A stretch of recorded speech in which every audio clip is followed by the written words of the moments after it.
Good afternoon. In the second session of the day, we have an eminent speaker, Dr. Subhash Kumar Yadav, as our resource person. First of all, I would like to introduce him by a few words, although it's a very difficult task for me. Presently, Dr. Subhash is working as an assistant professor in the Department of Statistics at Baba Bhimrao Ambedkar University, Lucknow, having more than 13 years of experience in the field of teaching and research. Dr. Subhash has expertise in sample theory, regression analysis, and operation research area. He has received many awards in the field of research, notably Young Research Tour Award by the University of North Carolina, USA, and Young Scientist Award by Venus International Research Foundation, Chennai. He is also reviewer of 15 reputed international and national journals, and of course have a long list of publication in Scopus. He has delivered more than 15 invited talks in different programs like refresher, orientation courses, and any other programs. He also has collaboration with many institutions in the country like USA, Turkey, Thailand, Nigeria, Nepal, and Pakistan, and many more. List is very long. And national institutions like JNU, Pondicherry University, Awadh University. So without and one more thing, recently he carried out a major project on estimator. So without taking much of your time, I would like to invite our resource person, Dr. Subhash Kumar Yadav. Over to you, sir. Thank you, ma'am. Thank you. हमारी आवाज आ रही है? कृपया हमको बताने का कष्ट करिए थोड़ा सा. Yes, sir. Definitely. Okay. So first of all, a very good afternoon to all of you. And before starting the session, I must thank to the principal of the college and the very dynamic faculties, Dr. Poonam, Dr. Raghavendra, and so many faculties from the college.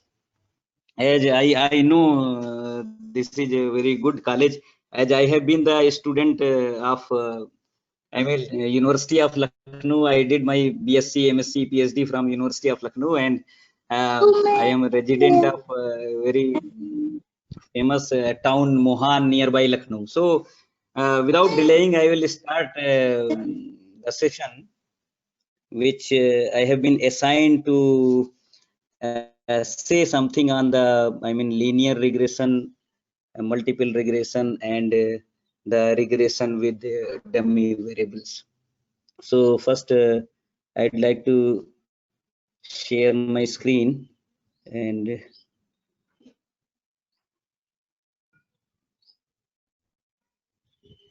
one minute, where it is.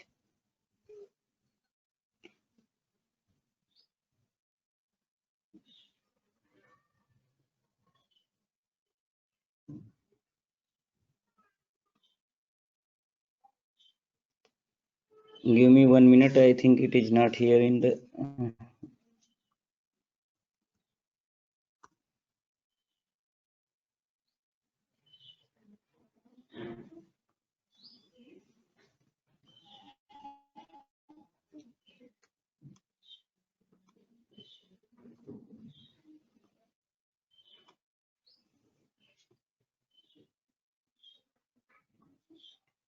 just a minute. I am getting it from my email ID.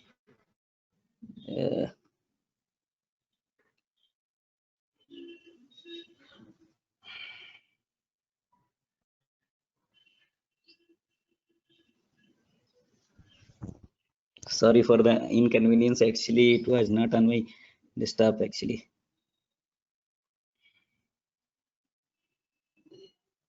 Wait for a while. It is coming.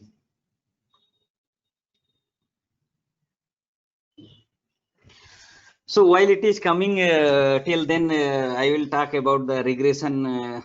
So I just, few minutes ago I joined this meeting, and I saw one person was speaking on the correlation analysis. So regression is nothing but it is one step ahead towards the correlation analysis.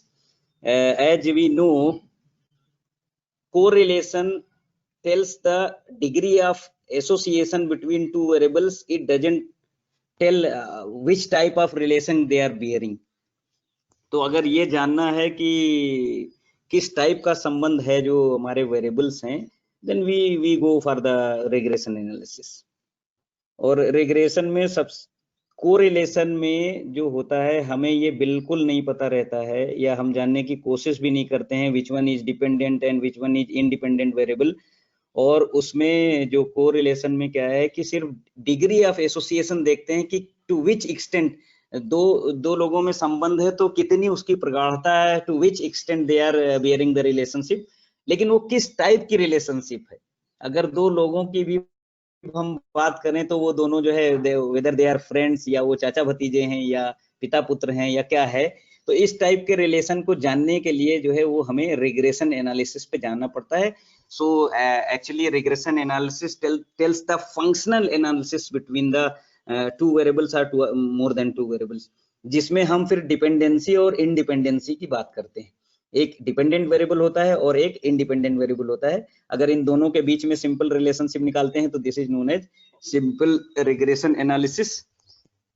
और जैसा कि हम बताना चाहेंगे कि linear term आता है कि लीनियर रिलेशनशिप.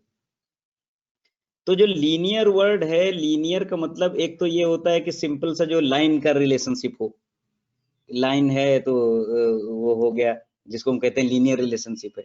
लेकिन टेक्निकली अगर हम बात करें तो लीनियर का मतलब होता है कि अगर हम एक वेरिएबल में चेंज करें और दूसरे में एक कांस्टेंट चेंज हो रहा है. if we are changing a variable by a unit, then there is a constant change in another variable, then such type of relationship is known as linear relationship. तो हमारे ख्याल से ये जो है शेयर दिख रही है screen. Yes, sir. Yes, sir. Okay. लेकिन यहाँ पर ये क्या प्रॉब्लम कर रहा है.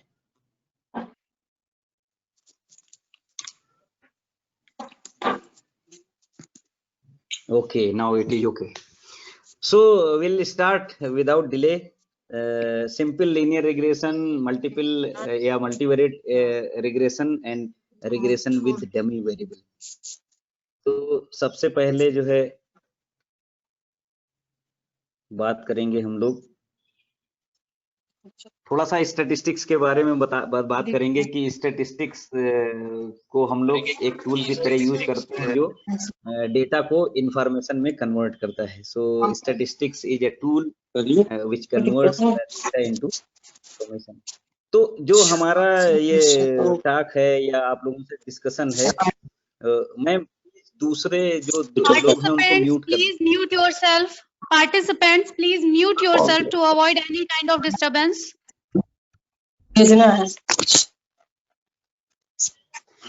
Okay, तो ये this is the outline of the discussion with you all कि सिंपल लीनियर रिग्रेशन मॉडल क्या है उस, और जो सिंपल लीनियर रिग्रेशन मॉडल है उसके जो द बेस्ट पार्ट इज कि हम उसके पैरामीटर्स को एस्टिमेट करते हैं, क्योंकि once we know the estimates of the parameters then we can predict. तो रिग्रेशन का जो खूबसूरत पार्ट है, जो सबसे अच्छा पार्ट है, दैट इज प्रिडिक्शन या फोरकास्टिंग. क्योंकि वो हमेशा जो फोरकास्टिंग होता है या प्रेडिक्शन होता है वो पॉलिसी मेकिंग पे it do have impact on the policy making. तो इसलिए पॉलिसीज को बहुत बेहतर बनाने के लिए जरूरी होता है कि प्रेडिक्शन बहुत बेहतर होना चाहिए. और प्रेडिक्शन बहुत बेहतर होने के लिए ये जरूरी होता है कि जो पैरामीटर्स हैं अंडर कंसिडरेशन उनका जो एस्टिमेशन है वो बहुत सटीक होना चाहिए. Why estimation? तो क्योंकि सैम्पलिंग के भी हम एक्सपर्ट हैं, हमारा फील्ड ही है रिसर्च का, तो हम ये बताना चाहेंगे कि हम सैम्पलिंग के स्टूडेंट हैं. तो सैम्पलिंग हम वहां पर करते हैं जहां पर पॉपुलेशन का साइज बहुत ज्यादा हो. अदरवाइज हम सीधे सीधे कंप्लीट एनुमरेशन करते हैं, क्योंकि उसमें सीधा पैरामीटर का कैलकुलेशन हो जाता है, एस्टिमेशन की बात ही नहीं रह जाती है. लेकिन अगर पॉपुलेशन का साइज बहुत ज्यादा है, बहुत बड़ा है, तो ऐसी सिचुएशन में क्या होगा कि कॉस्ट बहुत आएगी और दूसरा टाइम कंज्यूमिंग बहुत होगा. इसीलिए इंडिया जैसे कंट्री में सेंसस जो है वो 10 साल ऑर्गेनाइज किया जाता है. क्योंकि इतनी पॉपुलेशन है, प्रोसेस भी बहुत सारे लगेंगे, टाइम बहुत लगेगा और ऑब्वियसली मनी बहुत सारी लगेगी। तो ऐसी सिचुएशन में क्या करते हैं, sampling is the best way to get the things analysed, और पॉलिसी बनानी ही रहती है। तो ऐसी सिचुएशन में क्या करेंगे, सैम्पलिंग कर लीजिए और एस्टिमेट्स जो है वो बेस्ट एस्टिमेट्स निकालिए, और उसके आधार पर you can predict the things and you can obviously you can make the policies, better policies. तो सिंपल लीनियर रिग्रेशन की हम लोग बात करेंगे, उसमें जो पैरामीटर एस्टिमेशन में हम लीस्ट स्क्वायर मेथड की बात करेंगे। बहुत सारे और भी मेथड्स होते हैं, लेकिन जो है ये रिग्रेशन में हम least square method linear models के साथ में अगर हम डील कर रहे हैं तो it is the best one.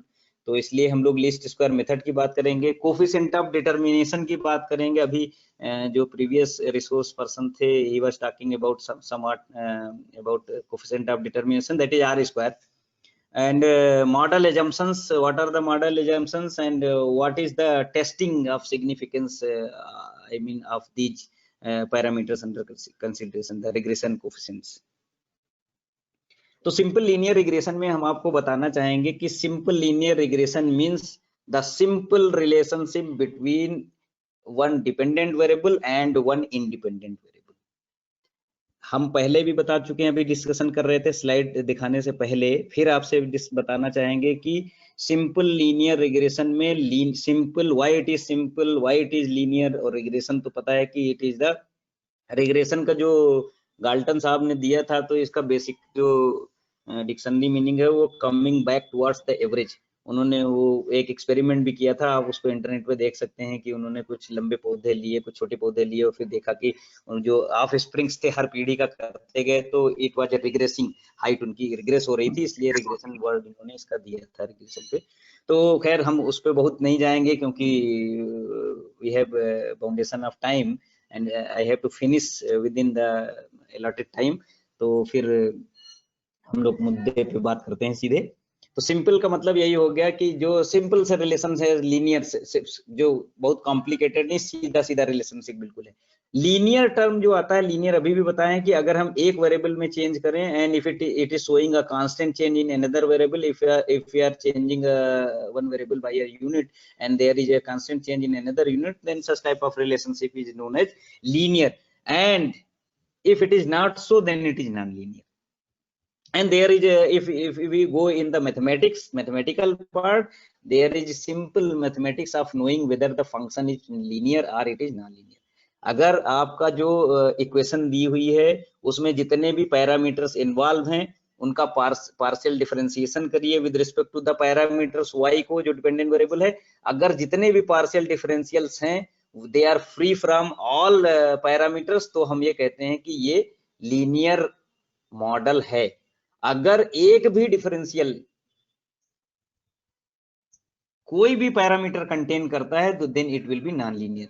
अभी हमारे पास बहुत ज्यादा उस पर क्योंकि डिस्कशन करने पे हम जाना नहीं, नॉन लीनियर हमें बताना नहीं, तो फिर हम एग्जांपल से उसमें बताते कि कैसे जो है जो एक्चुअली हम बात करते हैं पैराबोला की अगर बात करते हैं second degree, y equal to a plus bx plus cx square.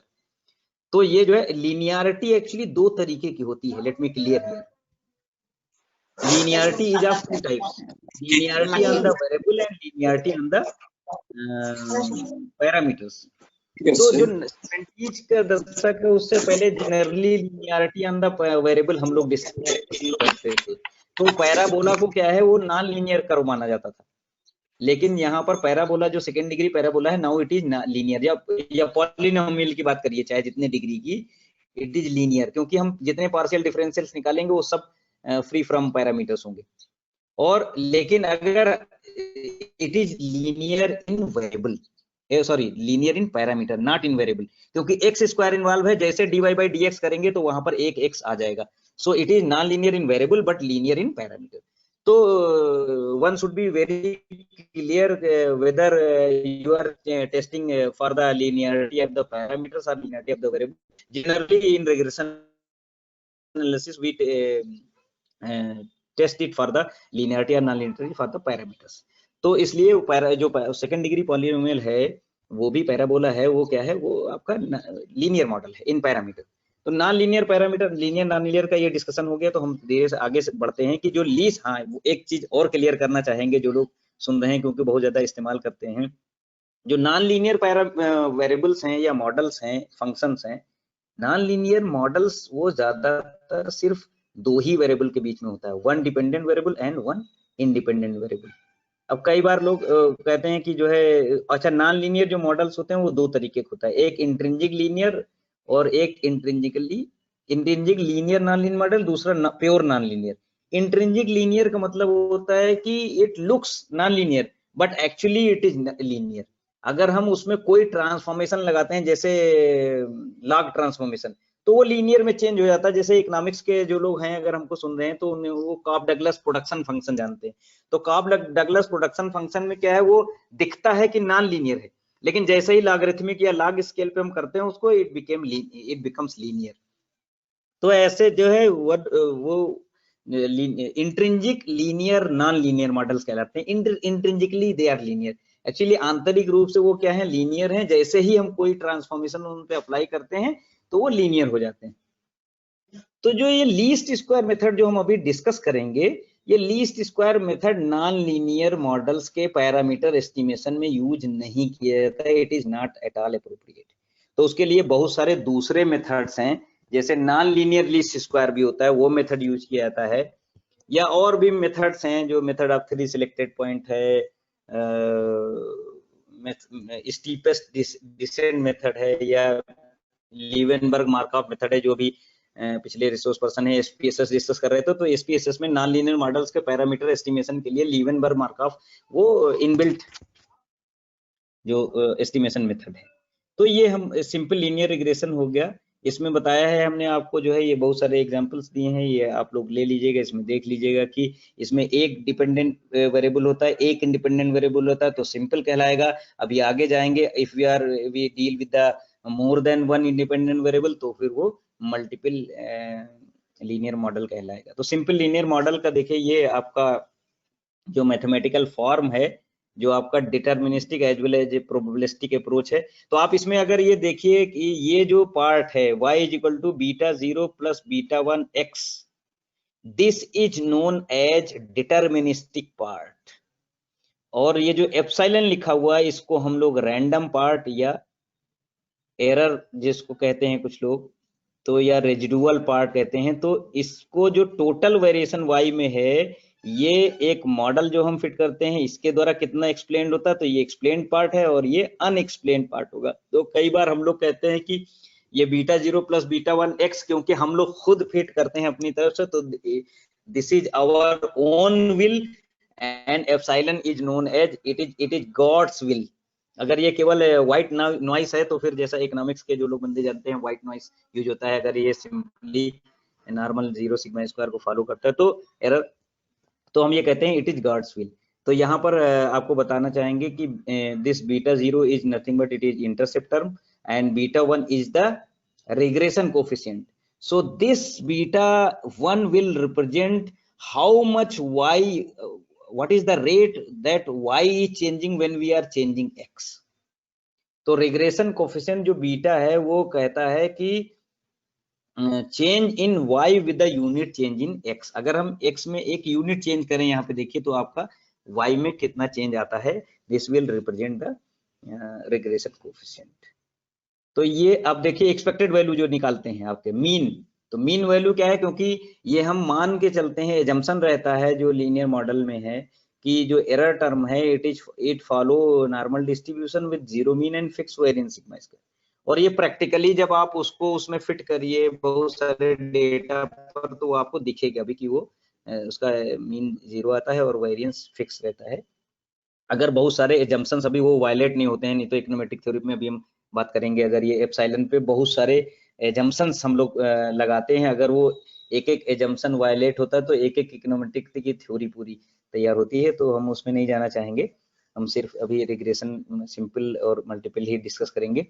तो ये जो एक्सपेक्टेड वैल्यू है, this is beta 0 plus beta 1 x, this is the mean of the I mean phenomena, जो भी आपका y प्रोडक्शन ले रहे हैं या जो भी ले रहे हैं। अगर y प्रोडक्शन है और x एरिया है, तो this is the average production, जो भी आपने डेटा ले रखा है, जिस एरिया का आपने ले रखा है।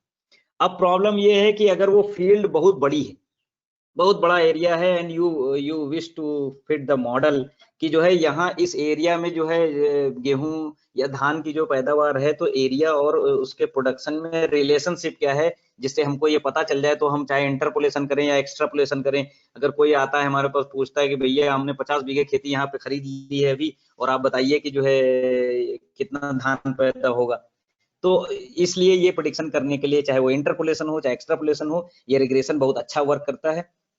तो आपने अगर कुछ डेटा लेके उस पर फिट कर रखा, अब या तो एक तरीका होता है कि सारा जितनी पॉपुलेशन आपने ले रखी है उसके पैरामीटर्स कैलकुलेट करिए, रिलेशन निकालिए, तो हम पहले ही बता चुके हैं it is very costly and it is very time consuming. So हम क्या करते हैं, एक उसका पार्ट लेते हैं सैंपल, और सैंपल क्योंकि सैम्पलिंग भी एक मेजर पार्ट है, रिग्रेशन में भी सैंपलिंग तो हर जगह यूज होती, तो लेट मी क्लियर कि सैंपलिंग में सैंपल चूज करना is a very I mean crucial part. Sample must be chosen in such a way that it should be well representative of the population.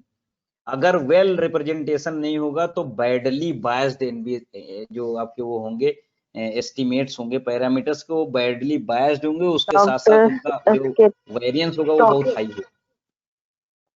तो यहाँ पर देखिए कि ये जो ये this is the average of what you are dealing with.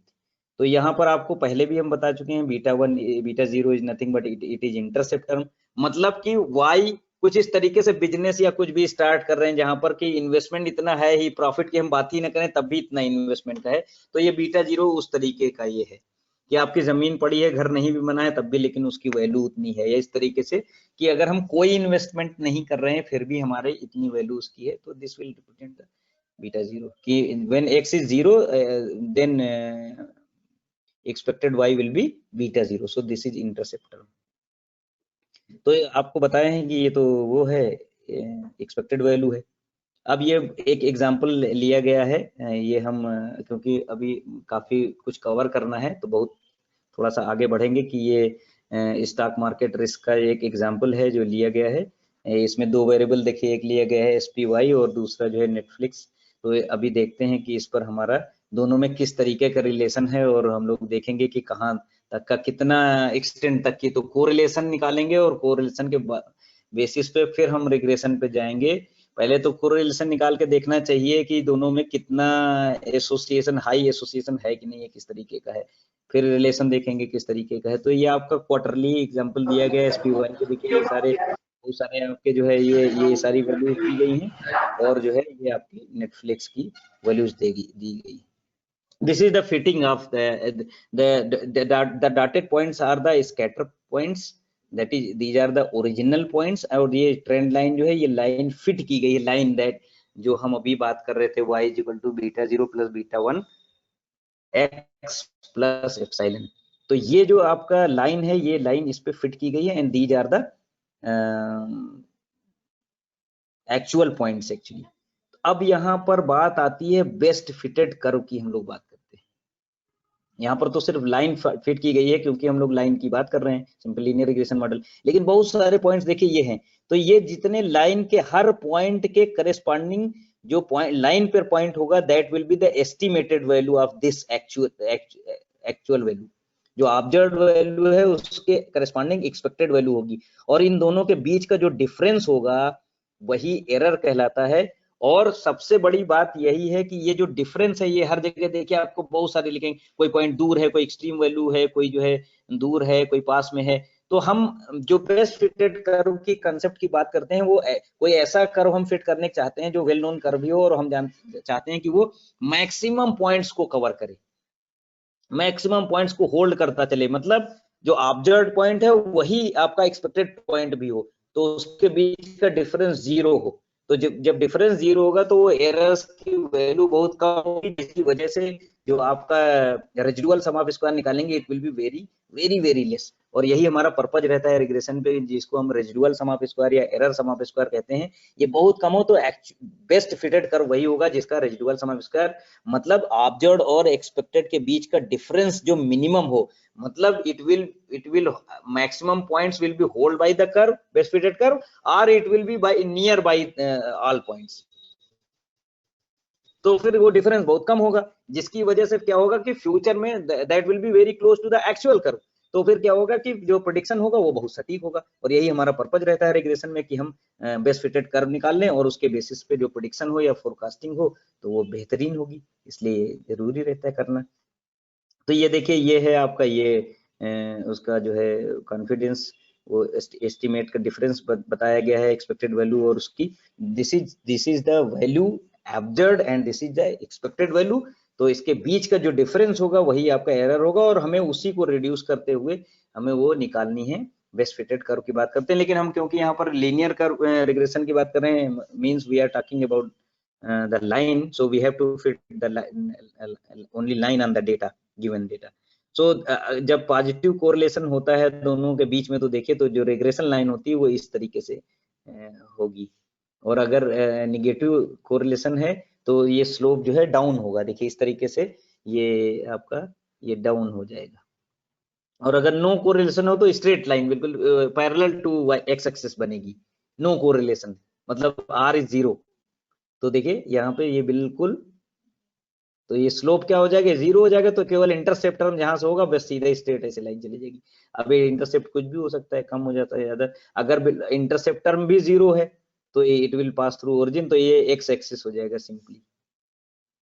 अब आप देखिए यहाँ पे एस्टिमेटेड सिंपल रिग्रेशन इक्वेशन की बात कर रहे हैं, तो अगर जो लीस्ट स्क्वायर मेथड है उससे आपने एक बार एस्टिमेट कर लिया बीटा 0 और बीटा 1 को, कई बार बीटा 0 और बीटा 1 कैप लिखा जाता है उसके ऊपर एस्टिमेट्स को, और कुछ लोग स्मॉल b से लिखते हैं, तो b0 और b1 these are the estimates of beta 0 and beta 1 on the basis of the sample information.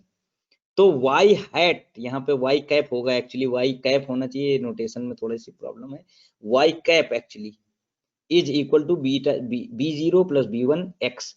अब आपको ये रिलेशन पता चल गया है, once you have estimated beta 0 and beta 1 by b0 and b1, अब आप x की कुछ भी वैल्यू रखिए and you will get the value of y। अब यहाँ पर x की कोई भी वैल्यू रखिए जो आप रखना चाहते हैं, जैसे हम 50 बीघे की बात कर रहे थे कि एक एक दो बीघे के सैंपल पे लेके हमने उस एरिया का एस्टिमेट कर लिया कि प्रोडक्शन इतना होता है। अब कोई कहता है कि हमारे पास 50 बीघे खेती है, कितना प्रोडक्शन होगा, तो यहाँ पर सिंपली ये आपको b0 और b1 एस्टिमेट्स मिल गए हैं, उसी वहां से जो सैंपल लिया था उसके आधार पे। अब आप x की जगह 50 रखिए, you will get the value of y and it will be very close to the actual, अगर रेजिडुअल सम ऑफ स्क्वायर इसका बहुत कम है और r स्क्वायर बहुत हाई है तब कोफिशिएंट बढ़। तो ये देखिए, this is the estimation process. हम क्या करते हैं, मॉडल फिट करते हैं। ये मॉडल आपने फिट कर दिया जिसकी एक्सपेक्टेड वैल्यू ऑब्वियसली ये होगी, क्योंकि एप्सिलॉन को हम मानते हैं कि it follow normal distribution with zero mean and fix variance, so expected epsilon will be 0 and variance epsilon या expected epsilon square will be fix quantity. तो यहाँ पर देखिए, फिर हम लोग को क्या किया, उस एरिया से हमने एक सैंपल लिया पॉपुलेशन से, एन साइज का देखिए, तो हमने ये एक्चुअल वैल्यूज हो गई y पर और x पर, फिर उसी के बेसिस पे हमने इन बीटा 0 और बीटा 1 को इस डेटा के बेसिस पे एस्टिमेट किया, and that are nothing but that are beta 0 and beta 1, and on the basis of these values, numerical values, we will put these values on this model and we will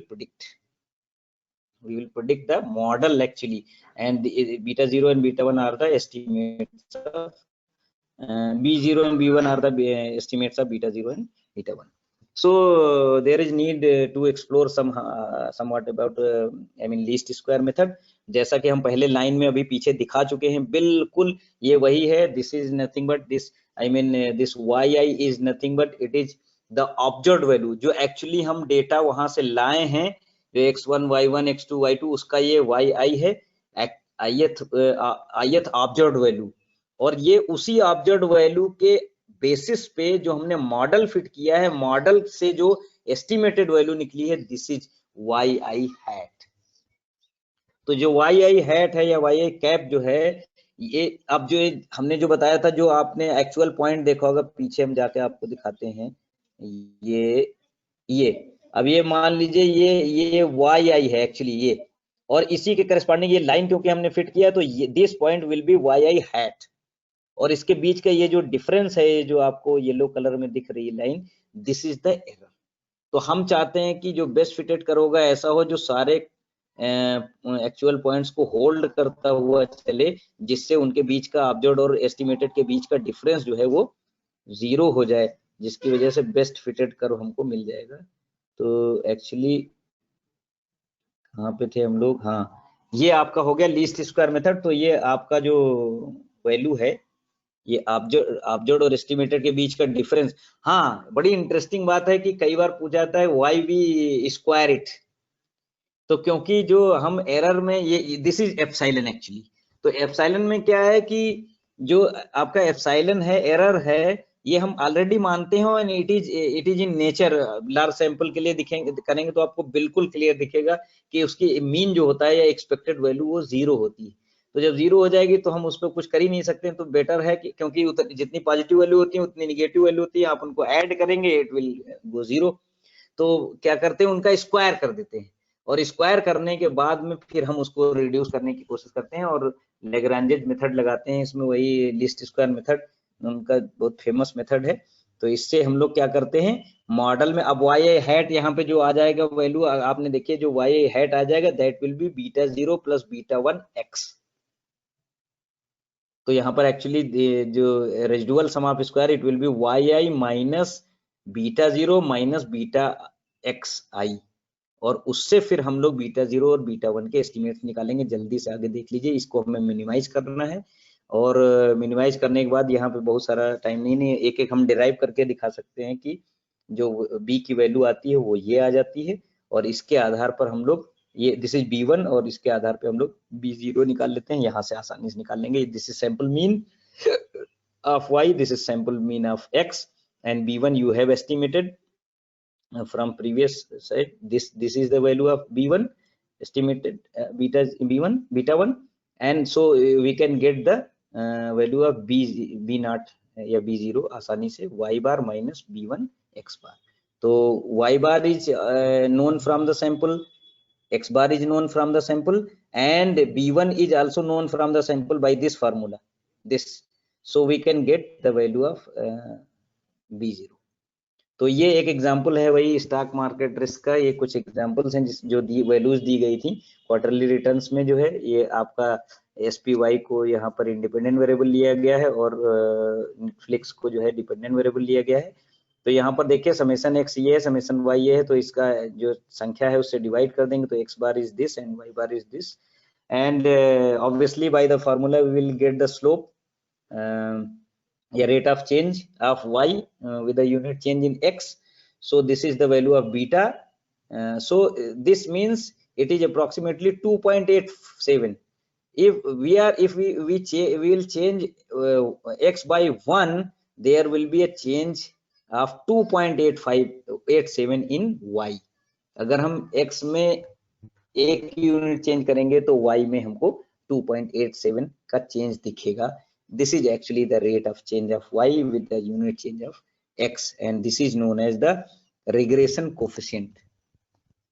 अब यहाँ से आप intercept आसानी से निकाल सकते हैं। ये देखिए सैंपल y बार आपकी वैल्यू पता है, x बार आपको पता है, b1 आपने यहाँ से निकाल लिया, तो इट इज 0.07। तो यहाँ पे देखिए अब एस्टिमेटेड इक्वेशन क्या आ जाएगी, सिंपल सी बात है, यही जो आपके b0 और b1 की वैल्यू रख दीजिए, एप्सिलॉन खत्म हो जाएगा क्योंकि उसी के बेसिस पे उसी को रिड्यूस करते हुए हम लोगों ने इसको एस्टिमेट किया है।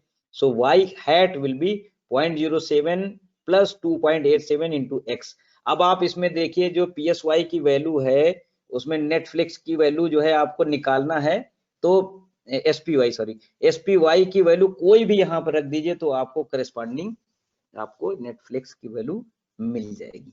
तो यहाँ पर देखिए कि ये उसी का जो है ये निकाला गया plus minus stock market risk के साथ में ये लिया गया है। तो देखिए एस्टिमेटेड ये है, तो ये सारे एस्टिमेटेड पॉइंट्स हैं, ये जो लाइन आप देख रहे हैं, और ये जितने ब्लू कलर में डॉट्स दिख रहे हैं these are the observed points, observed values actually जो हमको सैंपल में मिली थी। अब हम कोफिशिएंट ऑफ डिटर्मिनेशन की बात करेंगे क्योंकि ये गुडनेस ऑफ फिट को बताता है। It is the measure of checking whether how much rigid, how much you are determined for your relationship among the variables or between the variable।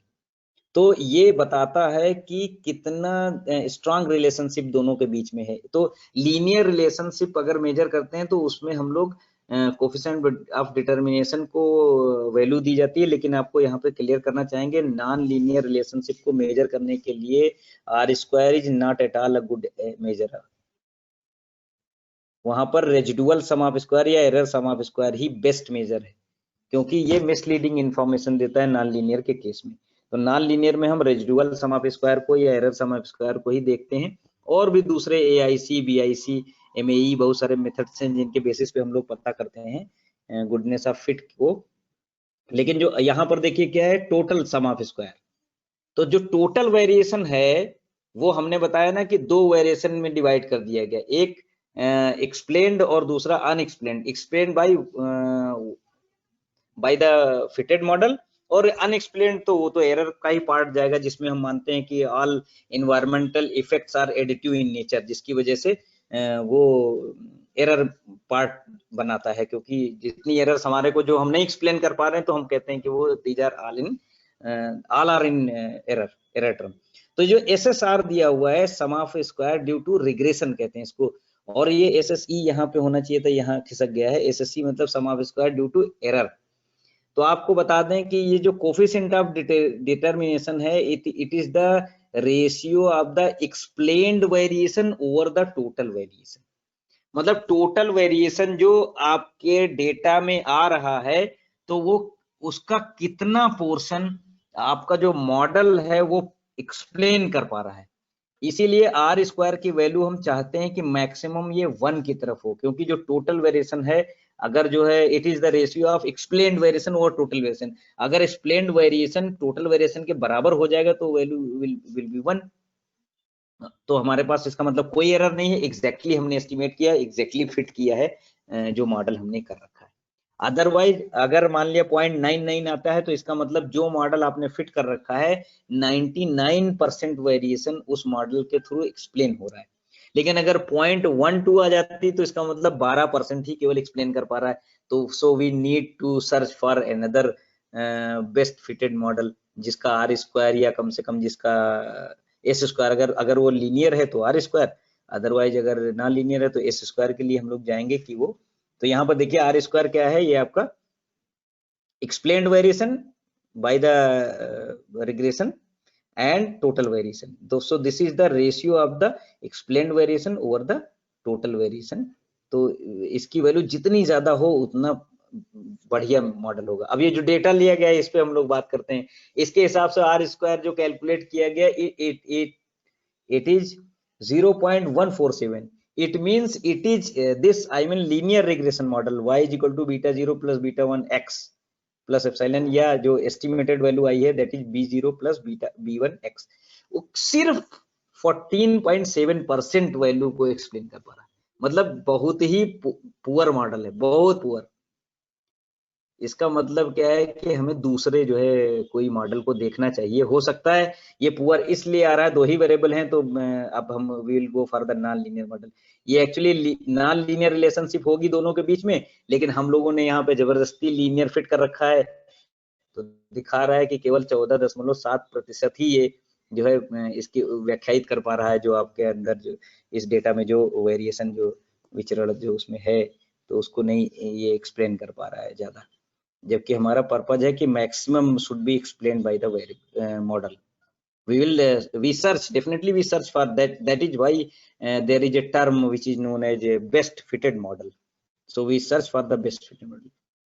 फिर उसके बाद रिग्रेशन कोफिशिएंट और कोरिलेशन के बीच में relation होती है, वो सब लोगों को जानते हैं, वेल नोन है कि ये देखिए ये यहाँ पर जो है ये रिलेशन निकाल ली गई, इसके थ्रू भी आप कोरिलेशन कोफिशिएंट को भी निकाल सकते हैं बिटवीन द टू वेरिएबल्स। यहाँ पर देखिए आर की वैल्यू लोग निकालते हैं, तो आर की वैल्यू आई है 0.384। तो आप देखिए कि आर स्क्वायर भी बहुत वीक है, 38% केवल एसोसिएशन है दो वेरिएबल का। इसका मतलब क्या है, इट इज पॉजिटिव। तो compatibility there is only 38.4% compatibility between the two variable.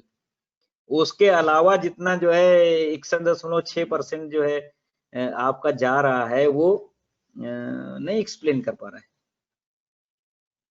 तो रिलेशनशिप ही नहीं हो, मतलब उन दोनों में बात नहीं बनती। पॉजिटिव कोरिलेशन का मतलब है कि सेम टाइप ऑफ रिलेशनशिप होगी। अगर एक वेरिएबल को हम बढ़ाएं तो दूसरा भी बढ़ेगा, एक वेरिएबल को घटाएं तो दूसरा घटेगा। This is positive relationship. लेकिन it is happening only 38%, it is not I mean strong relationship. तो यहाँ पर हम लोग आते हैं, अब एजम्पशंस की बात करते हैं, और हम थोड़ा सा बीच में बात करना चाहेंगे कि अगर ये एजम्पशंस धीरे धीरे वायलेट होते हैं। अब बात इसीलिए करते हैं कि ये भी हो सकता है कि बहुत सारे एजम्पशंस जो होने चाहिए वो फुलफिल नहीं होंगे, तो ये जो एस्टिमेट्स हैं it should B blue, best linear unbiased estimator होना चाहिए, लेकिन वो नहीं हो पाते हैं क्योंकि पहले हमें चेक करना चाहिए। इसीलिए एक्सप्लोरेटरी डेटा एनालिसिस, या हो सकता है कोई इस पे डिस्कस कर चुके हो, या हो सकता है कोई रिसोर्स पर्सन बोलेंगे। एक्सप्लोरेटरी डेटा एनालिसिस में यही सब चीजें हम लोग देखते हैं कि क्या जो है नॉर्मलिटी है कि नहीं है, कहीं जो है ऑटो कोरिलेशन तो नहीं एग्जिस्ट कर रहा, मल्टीकुलरिटी तो नहीं कर रही है, हेटेरोसिडेस्टिक तो नहीं है डेटा। बहुत सारी चीजें फिट करने के, ये सब देखने के बाद और ये सब प्रॉब्लम से इनको रिमूव करने के बाद हम लोग उस डिसीजन पे पहुंचते हैं कि then the estimates will be BLUE. तो यहाँ पर देखिए जो एरर टर्म है उसको हम लोग मानते हैं कि ये IID होता है, नॉर्मली डिस्ट्रीब्यूटेड होता है with zero mean and fix variance. IID मतलब independently and identically distributed with zero mean and fixed variance sigma square. यहाँ पर देखिए, अब अगर हम इन्हीं एस्टिमेट्स के जो पैरामीटर्स हैं उनके एस्टिमेट्स की टेस्टिंग की बात करें, एस्टिमेशन तो हो गया, रेस्ट पार्ट होता है टेस्टिंग का। इसीलिए इन्फ्रेंस को दो पार्ट में डिवाइड किया गया है, in estimation and testing of hypothesis. तो एस्टिमेशन हम कर चुके हैं लीस्ट स्क्वायर मेथड से, now will test these estimates. तो टेस्टिंग में आपको पता है यहाँ पर हम लोग दो टेस्ट लगेंगे। अगर इक्वलिटी ऑफ मीन्स और इस तरह देखेंगे तो टी टेस्ट पे जाएंगे, या कोरिलेशन देखेंगे तो टी टेस्ट पे जाएंगे, या रिग्रेशन कोफिशिएंट का इक्वलिटी देखेंगे तो टी टेस्ट पे जाएंगे, और अगर हम टोटल वेरिएशन पे एफ टेस्ट पे जाएंगे तो एनोवा फाइनली बनाएंगे, एनालिसिस ऑफ वेरिएंस करेंगे, तो उस पे हम लोग एफ टेस्ट का इस्तेमाल करेंगे उसमें। तो इसमें देखिए कि सिग्मा स्क्वायर का एस्टिमेट की अगर बात करें तो वो जो है MSE जो मीन स्क्वायर एरर कहलाता है, रेजिडुअल सम ऑफ स्क्वायर को अगर उसकी करस्पॉन्डिंग डिग्री ऑफ फ्रीडम से डिवाइड कर दीजिए तो हम लोग मीन सम ऑफ स्क्वायर हमको या मीन स्क्वायर एरर मिलेगा। ये जो MSE लिखा है मीन स्क्वायर्ड एरर, ये sum of square due to error, ये mean sum of square due to error, and this is the ratio of the residual sum of square या error sum of square या sum of square due to error, there are so many names and divided by the corresponding degree of freedom। और आपको ये पता है ये जो आपका रेजिडुअल सम ऑफ स्क्वायर है, ये देखिए ऑब्जर्व्ड और एस्टिमेटेड जो आया था उसके बीच का डिफरेंस है, उसी का स्क्वायर आएगा। Obviously this is the residual, तो उसका स्क्वायर। अब आप एस्टिमेट की अगर बात करिए तो क्योंकि पैरामीटर हमने पहले भी आपको बताया था कि जो आपके पैरामीटर्स हैं या तो उनको कैलकुलेट करिए, लेकिन अगर वो बहुत कॉस्टली है, टाइम कंज्यूमिंग है, बहुत ज्यादा रिसोर्स इस्तेमाल हो रहे हैं, then we have to estimate. तो यहाँ पर देखिए सिग्मा का भी जो फिक्स वेरिएंस है तो उसको भी हम एस्टिमेट करने की कोशिश करेंगे कि आखिर वो कितना है फिक्स। तो यहाँ पर एस देखिए, this is the square root of MSE, obviously this, तो you will get the value of estimate of the variance। now we'll test। देखिए यहाँ पर टी टेस्ट लग रहा है कि हम ये देखना चाह रहे हैं कि नल हाइपोथेसिस हम ये मान रहे हैं कि there is no impact of x on y, मतलब x में हम कुछ भी चेंज करें या कह सकते हैं कि इंडिपेंडेंट है, अगर x में हम चेंज करें तो y पे कोई फर्क नहीं पड़ रहा, there is no change, that is why it is beta 1 is equal to 0। And दूसरा हम कहेंगे जो अल्टरनेटिव हाइपोथेसिस लेंगे कि नहीं इट इज हैविंग इम्पैक्ट, इसका मतलब क्या है उनमें जो काज एंड इफेक्ट रिलेशनशिप है दोनों में। तो statistic it is well known कि जो आपका टेस्ट स्टैटिस्टिक होता है वो आपका ये होता है जो स्टैटिस्टिक माइनस एक्सपेक्टेड वैल्यू और divided by the standard error of that statistic. और क्योंकि यहाँ पर स्टैटिस्टिक b है, b माइनस एक्सपेक्टेड b, तो ये जो है under the null hypothesis it will be 0 and it is SB। SB1 का मतलब है this is the standard error of B1 and this is this s divided by the square root of this। so this is the value of estimate of now we will calculate this t and it will be compared with the tabulated value which is known as the critical value। nowadays there is a very famous term that is p value, and so for significance we see the value of p value. तो जो जितने भी computing softwares आ गए हैं उसमें जो है अब हम, नहीं तो हम लोग तो टेबल से देखते थे या जो है एक्सेल पे कैलकुलेट करते थे tabulated value, degree of freedom और क्या नाम लेवल ऑफ सिग्निफिकेंस के बेसिस पे, और फिर कैलकुलेटेड और टेबुलेटेड को कंपेयर करते हैं।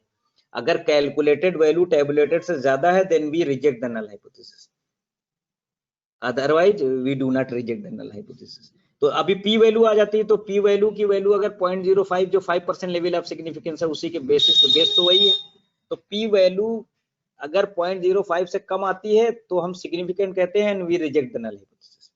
तो लेट अस सी कि जो एग्जांपल लिया गया है उसमें क्या है। अब जो टी टेस्ट आप लगा रहे हैं तो इसमें डिपेंड करता, देखिए यहाँ पर ये जो आपने बीटा 1 देखा तो this is 2 tail test actually. अगर हम चाहें तो यहाँ पर लेफ्ट टेल्ड और राइट टेल्ड 1 टेल टेस्ट भी लगा सकते हैं, क्योंकि यहाँ पर देखिए बीटा 1 इज इक्वल टू 0, तो दूसरा हो सकता है beta 1 is greater than 0 and तीसरा हो सकता है बीटा 1 इज लेस देन 0। तो यहाँ पर लिया गया है it is not equal to 0, 0 नहीं है, उसके अलावा कुछ भी हो सकता है। तो यहाँ पर देखिए कि दिस इज 2 टेल, तो 2 टेल में ये देखिए वैल्यूज यहाँ पर ये अल्फा बाई टू लेके दोनों तरफ, क्योंकि इसमें 2 टेल्ड हो जाता है तो जो अल्फा लेवल ऑफ सिग्निफिकेंस है वो क्या करते हैं अल्फा बाई टू सिमेट्रिक होता है टी डिस्ट्रीब्यूशन, तो दोनों तरफ क्रिटिकल रीजन क्या होता है वो अल्फा बाई टू रहता है। ये जो हम लोगों ने एग्जांपल लिया था उसमें से देखिए ये कैलकुलेट किया 5% लेवल ऑफ सिग्निफिकेंस पे हम लोग वैल्यू देख रहे हैं, और ये आपका स्टैटिस्टिक की वैल्यू है। तो कैलकुलेटेड वैल्यू हम लोगों ने जो कैलकुलेट किया ये आ गई 1.76। और अब टेस्ट देख लीजिए उसी पर जो है टेबुलेटेड वैल्यू क्या होगी, तो पी वैल्यू देखिए कैलकुलेट किया गया वही एरिया के बेसिस पे प्रोबेबिलिटी होती है वो एरिया का। तो यहाँ पर जो है टी हमारा ये कैलकुलेटेड वैल्यू ये आ गई है। अब इसके आधार पर ये देखिए पी वैल्यू कैलकुलेट किया गया, ये आ गया 0.0946, और क्योंकि ये 0.05 से ज्यादा है, हमने बताया ना अगर कम होगा तो हम रिजेक्ट कर देंगे, यहाँ ज्यादा है तो we do not reject null hypothesis. तो इसका मतलब क्या है, इस केस में ये माना जा रहा है कि there is no effect of x on y. ये चाहे आप क्रिटिकल वैल्यू से भी कंपेयर कर सकते हैं। यहाँ पे देखिए यहाँ पर टेबुलेटेड वैल्यू कितनी आ गई 2.1, जबकि कैलकुलेटेड वैल्यू कितनी है 1.76। तो यहाँ पर देखिए टेबुलेटेड वैल्यू कैलकुलेटेड से ज्यादा है या कैलकुलेटेड टेबुलेटेड से कम है, इसलिए हम क्या करेंगे, हम हमारे पास कोई साक्ष्य नहीं है, we have no evidence to reject the null hypothesis. और नल हाइपोथेसिस जो होती है वो हमेशा रिजेक्ट करने के लिए होती है, क्योंकि नल हाइपोथेसिस को हम लोग अनबायस्ड तरीके से सेट करते हैं। जो नल हाइपोथेसिस है इसकी 2-3 डेफिनेशंस हैं। The hypothesis to be tested is known as null, और जो प्रोफेसर आर.ए. फिशर की डेफिनेशन है जो who is known as the father of modern statistics, कि the possibly rejected hypothesis is known as null. तो ऐसी situation में अब इसी बीटा का कॉन्फिडेंस इंटरवल बना सकते हैं, क्योंकि वो भी जरूरी होता है। आपने एस्टिमेट बना लिया, आप उसके ऊपर कितने कॉन्फिडेंट है, क्योंकि हम आपको यहाँ पे लेट मी क्लियर की जो है पॉइंट एस्टिमेशन और इंटरवल एस्टिमेशन में डिफरेंस क्या है, जो हम लोग इन्फ्रेंस में पढ़ाते हैं या हम लोग स्टडी करते हैं। पॉइंट एस्टिमेट क्या है कि क्योंकि जो पॉइंट एस्टिमेट है it differ from sample to sample. एक आपने सैंपल लिया उससे जो है स्टैटिस्टिक की वैल्यू दूसरी आएगी, दूसरा सैंपल लिया दूसरी आएगी, तीसरा सैंपल लिया तीसरी आएगी। अब सवाल उठता है कि किसके ऊपर रिलाई करें। जैसे सैंपल मीन ही है, मान लिया पॉपुलेशन मीन का अनबायस्ड एस्टिमेट होता है, एक साहब ने लिया उतने साइज का सैंपल, उनका कुछ दूसरा सैंपल मीन आया, दूसरे साहब ने लिया उनका दूसरा आया। अब दोनों लोग कह रहे हैं नहीं हमारा सही, वो कह रहे हैं हमारा सही है। तो सवाल ये उठता है कौन सा सही है। तो यहाँ पर हम एक इंटरवल बना देते हैं कि जो ये एस्टिमेट्स आ रहे हैं वो किस रेंज में लाई कर रहे हैं और उस पर हम कितना कॉन्फिडेंट है। तो आपको यहाँ पे बताए हम 95% कॉन्फिडेंस इंटरवल का मतलब क्या होता है कि जैसे पॉपुलेशन साइज कैपिटल N है और उससे आपने सैंपल साइज आपने स्मॉल n लिया, या छोटा सा एग्जांपल देखिए कि पॉपुलेशन साइज 10 है और अगर आपने 2 केवल सैंपल साइज लिया तो कितने पॉसिबल सैंपल्स होंगे। अगर विदाउट रिप्लेसमेंट ले रहे हैं तो 10C2। 10C2 का मतलब हुआ 10 गुणे 9 डिवाइडेड बाई 2, 9 पंजे 45, 45 सैंपल्स ऐसे होंगे दो साइज के 45 सैंपल ड्रा किए जा सकते हैं। अब आप 45 के अलग अलग आपके पास वो होंगे एस्टिमेट्स, तो 95, लेकिन वो एस्टिमेट्स क्या होंगे एक लिमिट तक की लाई करेंगे। तो 95% इंटरवल कॉन्फिडेंस इंटरवल का मतलब होता है कि 95% ऑफ द सैंपल्स और उनसे जो एस्टिमेट कैलकुलेट होंगे वो उसी इंटरवल में लाई करेंगे। केवल 5% सैंपल ऐसे होंगे जिनसे जो एस्टिमेट की वैल्यू आप कैलकुलेट करेंगे वो आपके इंटरवल के बियॉन्ड होंगे, या तो it will exceed it will not exceed, या तो लेफ्ट साइड होंगे या राइट साइड होंगे, उससे कम होंगे या ज्यादा होंगे। तो यहाँ पर देखिए जो कॉन्फिडेंस इंटरवल B1 का बनाया गया है, क्योंकि we are interested in change, B1 में रहते हैं, तो यहाँ पर देखिए ये स्टैंडर्ड एरर जो निकाली और जो आपकी क्रिटिकल वैल्यू है उसका प्लस माइनस कर देते हैं, तो ये सिंपली आपकी वैल्यू आ गई। और ये जो आपका हम लोगों ने एग्जाम्पल के थ्रू कैलकुलेट किया तो देखिए ये आ गया रेंज, मतलब -0.55 से 6.29 के बीच में सारे एस्टिमेट्स लाई करेंगे, कितने 95%। 5% ऐसे सैंपल होंगे जिनसे स्टैटिस्टिक ये टी हम जो कैलकुलेट करेंगे आपकी कैलकुलेटेड वैल्यू वो 0.55 से और नीचे जा सकती है और 6.29 से ऊपर जा सकती है, इससे आगे भी जा सकती है, इधर 5% वैल्यू जैसी होंगी। अब आप एफ टेस्ट की बात करिए, तो एफ टेस्ट क्या है, इसको हम लोग वेरिएंस रेशियो भी कहते हैं। वेरिएंस रेशियो मतलब जो हम लोग वेरिएशन टोटल हो रहा है या मीन सम ऑफ स्क्वायर जो निकालने हैं उनका एरर होगा। देखिए यहाँ पे नहीं लिखा है mean sum of square due to regression and this is mean sum of square due to error या मीन स्क्वायर्ड एरर जिसको कहते हैं।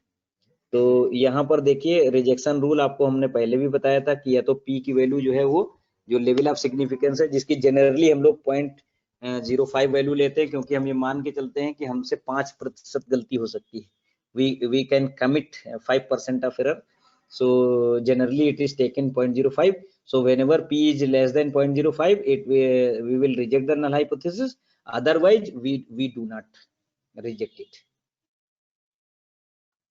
ये एनोवा है, एनालिसिस ऑफ वेरिएंस। तो यहाँ पर देखिए आपका बनाया गया जो रिग्रेशन आपने मॉडल फिट किया उससे आपका सम ऑफ स्क्वायर आ गया due to regression and this is sum of square due to error and this is total sum of square and these are the corresponding degrees of freedom. ये k-1 के मतलब जितने parameters आप लेंगे, यहाँ देखिए लिखा हुआ है k is the number of parameters in the regression. तो यहाँ पर ये मतलब बात हो रही है मल्टीपल रिग्रेशन की, समझिए जितने पैरामीटर्स आप β0 β1 दो यहाँ पे लिए गए हैं, दो तो है ही, और यहाँ पर जो है आपका ये NT जो this is the number of observations on the sample observations and k are the parameters, here there are two parameters and NT -1 total number of observations -1, so this is the mean sum of square। हमने बताया कि ये क्या है, this is sum of square due to that factor divided by the corresponding of degree of freedom। तो ये आ गया, और इनका जो वेरिएंस, ये जो वेरिएंसेस हैं इनका जो रेशियो है this is known as F, आपका एफ टेस्ट। तो ये वैल्यू आ गई देखिए ये, और यहाँ पर पी वैल्यू देखिए ये आ गई। अब एक तरीका ये है कि इसकी टेबुलेटेड वैल्यू देखिए आप 5% degree of freedom, 5% level of significance पे और 1 और 18 डिग्री ऑफ फ्रीडम पे N1 N2 जो होती है, इस पे आप वैल्यू देखिए तो कैलकुलेटेड वैल्यू ये आ गई, टेबुलेटेड कितनी आती है उसके बेसिस पे हम लोग देखेंगे। तो यहाँ के इसको देखते हुए क्योंकि ये 0.05 से ज्यादा है तो इसका मतलब हम लोग नल हाइपोथेसिस को रिजेक्ट नहीं कर सकते। तो इसका मतलब क्या है कि ये जो कैलकुलेटेड वैल्यू है ये टेबुलेटेड से छोटी होगी, तो 3.11 से ज्यादा ही आएगी जो आपकी टेबुलेटेड वैल्यू या क्रिटिकल वैल्यू जिसको कहते हैं। अब यहाँ पे देखिए यही वैल्यू दी गई है, जो आपको एग्जांपल था उसके लिए कैलकुलेट करके दिखाया जा रहा है। ये वैल्यू आ गई है 3.11, ये तो आपकी कैलकुलेटेड वैल्यू है। और हाँ ये हम लोग जानते हैं कि एफ जो है वो टी स्क्वायर होता है, T square with 1 and n degree of freedom, 1 and n degree of freedom. तो यहाँ पर देखिए ये आपकी वैल्यू हो गई कैलकुलेटेड, और टेबुलेटेड आपको निकालना है इतना % एरिया पहले ही आपको दिखा चुके थे, पी वैल्यू ये आपकी आ गई है 5% लेवल ऑफ सिग्निफिकेंस पे। तो हम लोग क्योंकि ये 0.05 से ज्यादा है so we have no evidence to reject the null hypothesis. और अगर क्रिटिकल वैल्यू देखना चाहते हैं 5% पे, और आपको बताया ना 1 और n डिग्री ऑफ फ्रीडम पे देखेंगे वो जो एफ में 2 डिग्री ऑफ फ्रीडम होती है N1 N2, क्योंकि this is the ratio of the 2 chi squares divided by their corresponding degrees of freedom. तो यहाँ पर जो है 4.41 आ गई देखिए, जो 3.11 से बहुत ज्यादा है, so we have no evidence to reject the null hypothesis. अब जल्दी से और आगे बढ़ते हैं क्योंकि टाइम हमारे ख्याल से बहुत तेजी से बढ़ रहा है और हमें कवर भी करना है। अब मल्टीपल रिग्रेशन पे बात आ जाते हैं। मल्टीवेरिएट रिग्रेशन और मल्टीपल रिग्रेशन में थोड़ा सा डिफरेंस ये है कि मल्टीवेरिएट रिग्रेशन में we have I mean so many dependent variables also. तो मल्टीपल रिग्रेशन की अगर हम जल्दी से बात करें तो ये देखिए ये आ गया, जैसे हम लोगों ने काफ डगलस प्रोडक्शन फंक्शन, या यहाँ पर देखिए सेमी लॉग मॉडल की बात कर रहे हैं। यहाँ पे देखिए log y equal to a plus b1 x1 plus b2 x2 plus b3 x3, यहाँ पे 3 आपके वेरिएबल लिए गए हैं, या अगर आप k वेरिएबल लेना चाहते हो तो इस तरीके से मॉडल फिट कर दीजिए। और हम लोग इस तरीके से तो फिर मल्टीपल कोरिलेशन कोएफिशिएंट पे जाएंगे। यहाँ पर ये देखिए ये मॉडल फिट किया गया, y equal to beta 0 plus beta 1 x plus beta 2 x2 beta 1 x1 plus beta 2 x2 plus epsilon, और उससे जो बीटा 1 निकाला गया उसकी ये वैल्यू है। इसी तरीके से बीटा 2 आप निकाल सकते हैं। ऑब्वियसली यहाँ पर भी लीस्ट स्क्वायर मेथड यूज हो जाएगा since it is linear model.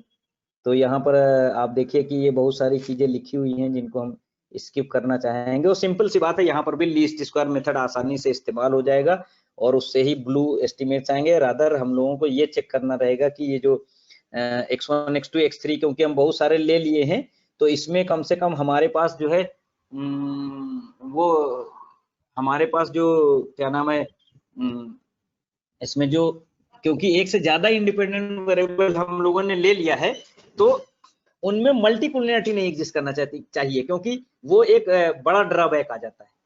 मल्टीकुलिनिटी आएगी तो कई बार फिर जो है ऑटो कोरिलेशन का भी चांस रहता है, बहुत सारी चीजें होती है। हमने बताया ना ये सब इकोनोमेट्रिक टेस्ट हैं, तो ये सब जो ड्रॉबैक्स हैं उनको हटाना पड़ता है।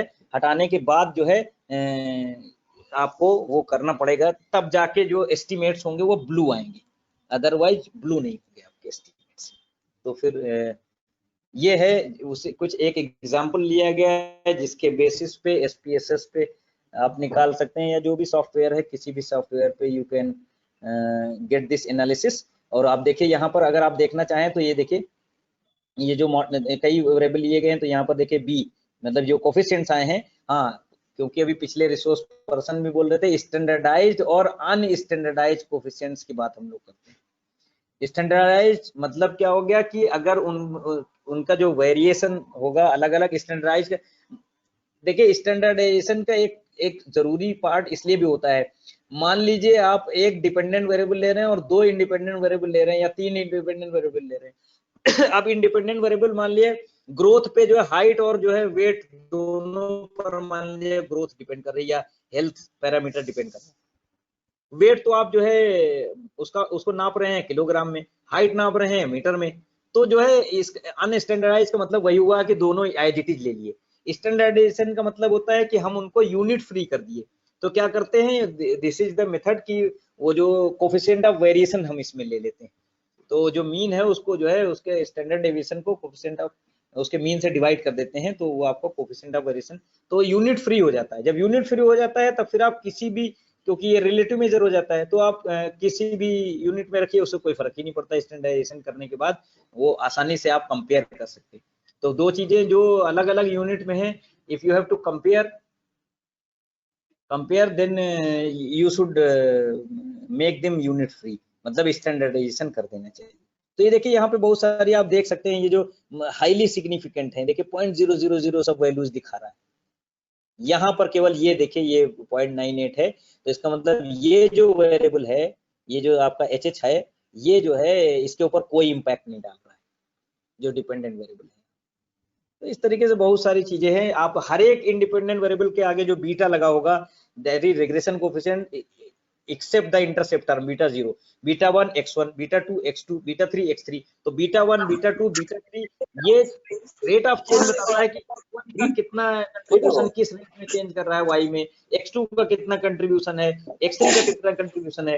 तो यहाँ पर जो सिग्निफिकेंस भी देखे तो इससे ये पता चल रहा है कि x2 का जो है जो दूसरा वेरिएबल है उसका कोई इंपैक्ट ही नहीं है, या x1 करा था क्योंकि ये तो कांस्टेंट है बीटा 1। तो ये इस तरीके से हम लोग बहुत सारे जो है ये एग्जाम्पल हैं जो मल्टीपल में आप जा सकते हैं और यहाँ पे देख सकते हैं। हाँ यहाँ पे देखिए उसी मॉडल के लिए R तो आ गया 0.85 मल्टीपल कोरिलेशन कोफिशिएंट जिसको कहते हैं, और उसका जो स्क्वायर होता है that is known as coefficient of determination. तो ये जो 0.74 है इसका मतलब क्या है कि जो मॉडल हमने फिट किया y equal to beta 0 plus beta 1 x1 plus beta 2 x2, ये क्या कर रहा है, केवल 72% डेटा को ही एक्सप्लेन कर पा रहा है, 72.4%। एडजस्टेड आर स्क्वायर, हम आपको बताएं कि what is the difference between R square and adjusted R square. Linear model में क्या चीज होती है कि अगर ये एक खासियत रहती है आर स्क्वायर में, अगर आप नए नए टर्म जोड़ते चले जाइए या एक्सप्लेनेटरी वेरिएबल या इंडिपेंडेंट वेरिएबल जोड़ते जाइए तो आर स्क्वायर हमेशा बढ़ता चला जाएगा। तो इसका मतलब ये नहीं है कि वो बहुत अच्छा फिट हो रहा है मॉडल। जैसे आपने तीसरा वेरिएबल जोड़ दिया beta 2 beta 3 plus beta 3x3 plus beta 4x4, तो आर स्क्वायर क्या होगा, वो बढ़ता चला जाएगा। तो फिर इसका मतलब क्या है, हम ये कंक्लूड करें कि हमारी बहुत स्ट्रांग होती जा रही है रिलेशनशिप? नहीं। तो एडजस्टेड आर स्क्वायर क्या बताता है कि एक लिमिट के बाद जो आप ऐड कर रहे हैं वो इम्पैक्ट नहीं डाल रहा है, तो वो एडजस्टेड आर स्क्वायर बताता है it is adjusted for the parameters. तो उसमें क्या है कि आप जितने भी पैरामीटर या टर्म बढ़ाते चले जाइए, अगर एडजस्टेड आर स्क्वायर नहीं बढ़ रहा है तो there is no need to include the further explanatory variables. इसलिए एडजस्टेड आर स्क्वायर का हम लोग इस्तेमाल करते हैं, और ये उसकी स्टैंडर्ड एरर की वैल्यू आ गई है। यहाँ पर देखिए ये सब आपका जो है इनोवा टेबल बना दी गई है, और इसके हिसाब से देखिए तो ये हाईली सिग्निफिकेंट है। तो हाईली सिग्निफिकेंट का मतलब सिंपल सी बात है कि जो है ये रिलेशनशिप जो एक्सप्लेन्ड वेरिएशन और एफ वैल्यू आ रही है, जो वेरिएंस चेक करते हैं इसमें इक्वलिटी ऑफ वेरिएंस, वो आपका सिग्निफिकेंट है। वो है नहीं दोनों का, एक्सप्लेन्ड एंड एक्सप्लेन्ड वेरिएंस जो वेरिएंस का है, इक्वलिटी ऑफ वेरिएंस वो सेम है नहीं उनका कोफिशिएंट्स का जो हम लोगों ने यूज किया। ये देखिए इसका एनालिसिस की गई बहुत सारे वेरिएबल्स लेके, और you can see from this I mean circle in red colour, these are the variables which are insignificant। ये जो आपका HH हो गया और ये जो नॉन वाइट रेजिडेंट्स जो सेंसस में लिया गया 2000 में टोटल प्रोपोर्शन, ये जो है ये इनसिग्निफिकेंट है, इसका कोई इम्पैक्ट नहीं पड़ रहा है। इसका मतलब आप इसको एनालिसिस में चाहे ऐड करिए या ना ऐड करिए, इन टर्म को आप हटा भी दीजिए तो कोई फर्क नहीं पड़ेगा उससे। एडजस्टेड आर स्क्वायर मतलब उसमें उतना ही वो रहेगा। ये सारे बीटा है आपके, इससे ये पता चल जाएगा कि किस रेट में अगर हम x में 1 यूनिट चेंज कर रहे हैं तो y में कितना कितना परसेंट कितना कितना कौन इम्पैक्ट डाल रहा है। तो you can see from here, इस यहाँ से देख लीजिए कितना कितना किस रेट में कौन इम्पैक्ट डाल रहा है y के ऊपर। फिर ये देखिए ये मॉडल दे दिया गया है उसका, ये सारी बहुत सारी t की वैल्यू कैलकुलेट कर गई है। ये आप देख सकते हैं बहुत सारा ये कंडीशंस दे दी गई हैं, लेफ्ट राइट लेफ्ट प्लेसमेंट, ये तो कमांड के लिए दे दिया गया है, आप यूज करें। ये देखिए ये बहुत सारी ये सिग्निफिकेंट वैल्यूज ब्रैकेट में दे दी गई हैं, और ये आपकी कैलकुलेटेड वैल्यू दे दी गई है, उसकी एस्टिमेट दिया गया है, एस्टिमेट के साथ साथ सिग्निफिकेंट, तो कोई 0.05 है, कोई 0.01 है, कोई 0.04 है, तो ये सिग्निफिकेंट और नॉन सिग्निफिकेंट है, उसके बेसिस पे हम लोग देख सकते हैं। अब हम जल्दी से आ जाते हैं क्योंकि टाइम हमको लग रहा है बहुत तेजी से भाग रहा है। I was allotted 1 hour but it is running late I think। अब डमी वेरिएबल पे हम लोग बात आ जाते हैं। तो एक चीज हम थोड़ा सा क्लियर करना चाहेंगे, क्योंकि अब बात कर रहे हैं थोड़ा सा टाइम 5 मिनट ज्यादा भी ले लेंगे, कोई फर्क हमें नहीं लगता है। जो हमारे नेक्स्ट रिसोर्स पर्सन है शक्ति सर, ही विल वेट, या अभी तो लंच ही करना है। तो अभी क्या है कि जो डिपेंडेंट और इंडिपेंडेंट वेरिएबल में रिलेशनशिप का जान लीजिए कि 3-4 तरीके की रिलेशनशिप होगी, तो हम कौन सा टेस्ट कब लगाएंगे। अगर आपका डिपेंडेंट वेरिएबल आपका क्वांटिटेटिव है और इंडिपेंडेंट भी क्वांटिटेटिव है, then we go for the regression analysis, जो हम यहाँ कर रहे हैं। लेकिन जैसे डमी वेरिएबल की आप बात करते हैं, आ गए ना उस पे, कि अगर डमी का मतलब ये हुआ कि वो क्वांटिटेटिव ना होकर के क्वालिटेटिव वेरिएबल हो गया, तो आप यहाँ पे क्लियर करना चाहेंगे कि अगर डिपेंडेंट वेरिएबल आपका क्वांटिटेटिव है और इंडिपेंडेंट कैटेगरिकल वेरिएबल है, तो वहां पर हम लोग इनोवा का इस्तेमाल करते हैं, या एनालिसिस ऑफ वेरिएंस। तो ये डमी वेरिएबल का केस इनोवा का ही होता है, या एनकोवा। और अगर दोनों यूज करेंगे, इंडिपेंडेंट वेरिएबल आपका क्वांटिटेटिव भी है क्वालिटेटिव भी है, then we go for ANCOVA, या जिसको एनालिसिस ऑफ कोवेरिएंस कहते हैं। अगर टाइम हो कभी या तब हम डिस्कस कर सकते हैं उसके ऊपर। और अगर आपका जो डिपेंडेंट वेरिएबल है वो कभी कभी क्या होता है, यस नो में मान लिया वो करता है कि अगर इतनी इतनी चीजें इंग्रेडिएंट दे रहे हैं तो बॉडी वेट बढ़ेगा या नहीं बढ़ेगा। तो अगर हमारा जो है इंडिपेंडेंट जो डिपेंडेंट वेरिएबल है वही हमारा जो है क्वालिटेटिव हो जाता है, तो वहां पर लॉजिस्टिक रिग्रेशन का इस्तेमाल किया जाता है। जबकि हमारा जो इंडिपेंडेंट वेरिएबल्स हैं वो आपके क्वांटिटेटिव वेरिएबल हैं, तो वहां पर हम लोग क्या करेंगे, लॉजिस्टिक रिग्रेशन का इस्तेमाल करेंगे। और अगर अब चौथा केस बनता है कि अगर दोनों ही मान लिए क्वालिटेटिव वेरिएबल, दोनों ही कैटेगरिकल वेरिएबल हों, तो ऐसी सिचुएशन में सिर्फ हम लोग इंडिपेंडेंस ऑफ एट्रीब्यूट्स टेस्ट करते हैं, और वहां पर हम लोग काई स्क्वायर टेस्ट का इस्तेमाल करते हैं। तो जल्दी से यहाँ से डमी वेरिएबल की बात करें अगर हम, तो this is the case of analysis of variance and I mean, if we are dealing with the two independent variable, one is quantitative and one is qualitative, then it is the case of analysis of covariance. तो आप यहाँ पर इसको देख सकते हैं, हम ये आपको दे भी देंगे, देख लीजिएगा। और ये तो सब मैटर जो है आपको इंटरनेट पे मिल जाएगा, I have collected from the internet. और तो इसमें आप देखिए कि बहुत सारे केस ऐसे होते हैं जहां पर जो है क्वालिटेटिव वेरिएबल, क्वांटिटेटिव होता है, और बहुत जगह पे क्वालिटेटिव वेरिएबल मिलेगा। जैसे देखिए ना, सेक्स हो गया, मेल फीमेल, कलर हो गया, ब्लैक व्हाइट, नेशनैलिटी हो गई, एम्प्लॉयमेंट स्टेटस हो गया, एम्प्लॉयड या अनएम्प्लॉयड। तो बहुत सारी सिचुएशन ऐसी होंगी जहां पर हम जो नॉमिनल स्केल पर जो है हम लोग उनको नहीं डिफाइन कर पाते हैं। तो हम लोग क्या करेंगे, उनको ये जो कैटेगरिकल वेरिएबल होते हैं, ये जो या तो ऑर्डिनल स्केल पे जाएंगे या नॉमिनल स्केल पे जाएंगे। तो ऐसी सिचुएशन में हम क्या करते हैं। और एक चीज और यहाँ पे क्लियर करना चाहेंगे, क्योंकि बहुत तेजी से आगे बढ़ेंगे, कि जो आपके कभी कभी क्या होता है, जो क्वांटिटेटिव वेरिएबल है उनको हम क्वालिटेटिव वेरिएबल में आसानी से चेंज कर सकते हैं। ये स्केलिंग हम लोग बहुत आसानी से कर सकते हैं। कई बार तो क्या होता है कि हम क्वांटिफाई नहीं कर सकते हैं, तो हम क्या करते हैं कि जैसे लिकट स्केल पे जो होता है, हम लोग स्मोकर नॉन स्मोकर कितना क्या है, या इवन जो हम लोग रिसर्च पेपर रिव्यू करते हैं तो देखिए उसमें भी करते हैं कि पुअर या एवरेज या गुड, एक्सीलेंट या बेटर, इस तरीके से बहुत सारी चीजें हम लोग करते हैं। तो वहां पर क्या करेंगे, इनको क्वांटिफाई करेंगे।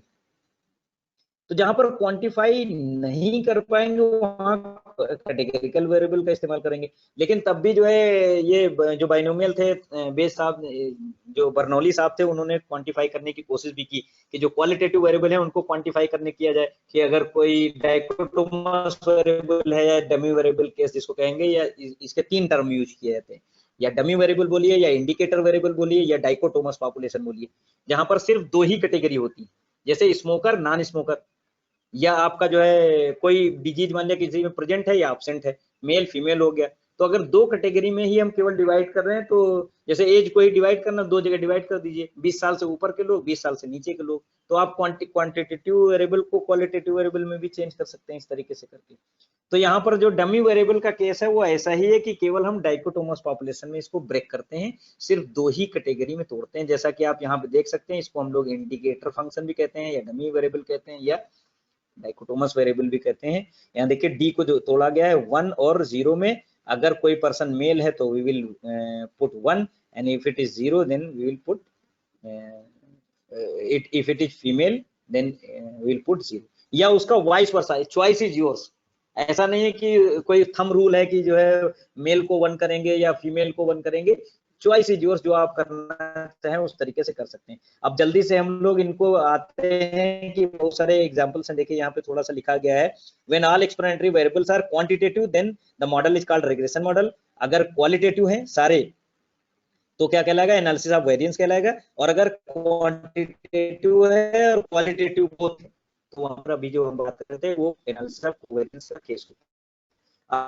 जल्दी से मॉडल पे आपको फिट करके दिखाते हैं कि किस तरीके से रिग्रेशन मॉडल यूज वो करेगा। और ऑब्वियसली क्योंकि model will reduce to some well known linear regression model, तो क्या करेंगे हम लोग, लीस्ट स्क्वायर मेथड का ही इस्तेमाल करेंगे, एस्टिमेट करेंगे। और once we estimate the parameters then we can go for forecasting.